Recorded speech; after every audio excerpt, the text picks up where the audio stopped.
ನಗರದ ಪ್ಯಾರಾಮೆಡಿಕಲ್ ಕಾಲೇಜಿನ ಶೌಚಾಲಯದ ವಿಡಿಯೋ ಪ್ರಕರಣದ ಸಂತ್ರಸ್ತ ವಿದ್ಯಾರ್ಥಿನಿಯಿಂದ ಬುಧವಾರ ಸಿಐಡಿ ಪೊಲೀಸರು ಹೇಳಿಕೆಯನ್ನ ಪಡೆದುಕೊಂಡಿದ್ದಾರೆ.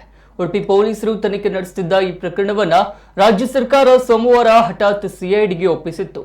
ಸಿಐಡಿ ಡಿವೈಎಸ್ಪಿ ಅಂಜುಮಾಲ ನಾಯಕ್ ನೇತೃತ್ವದಲ್ಲಿ ಸಿಐಡಿ ತಂಡ ಮಂಗಳವಾರ ಉಡುಪಿಗೆ ಆಗಮಿಸಿ ತನಿಖೆ ಆರಂಭಿಸಿದೆ.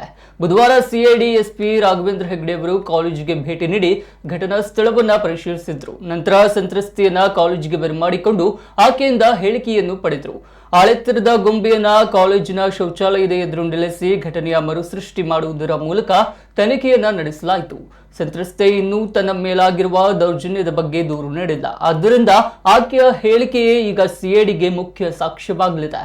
ಸಿಐಡಿಯ ಇನ್ನೊಂದು ತಂಡ ಉಡುಪಿಯ ಪೊಲೀಸರು ಹಸ್ತಾಂತರಿಸಿರುವ ಕಾಲೇಜಿನ ಮತ್ತು ಅಕ್ಕಪಕ್ಕದ ಸಿಸಿ ಕ್ಯಾಮೆರಾಗಳ ದೃಶ್ಯಾವಳಿಗಳನ್ನು ಪರಿಶೀಲಿಸಿತು. ಆರೋಪಿಗಳಿಂದ ವಶಪಡಿಸಿಕೊಳ್ಳಲಾದ 3 ಐಫೋನ್ಗಳನ್ನು ಹೈದರಾಬಾದಿನ ವಿಧಿವಿಜ್ಞಾನ ಪ್ರಯೋಗಾಲಯಕ್ಕೆ ಕಳುಹಿಸಲಾಗಿದ್ದು ಎಫ್ಎಸ್ಎಲ್ ವರದಿ ಇನ್ನೂ ಬಂದಿಲ್ಲ. ಆದ್ದರಿಂದ ಪ್ರಕರಣಕ್ಕೆ ಸಂಬಂಧಿಸಿದ ಪ್ರಮುಖ ಸಾಕ್ಷ್ಯ ವಿಡಿಯೋ ಸಿಗದೆ ಪ್ರಕರಣದ ಬಗ್ಗೆ ಇದುವರೆಗೆ ಯಾವುದೇ ಸ್ಪಷ್ಟತೆ ಸಿಗುತ್ತಿಲ್ಲ.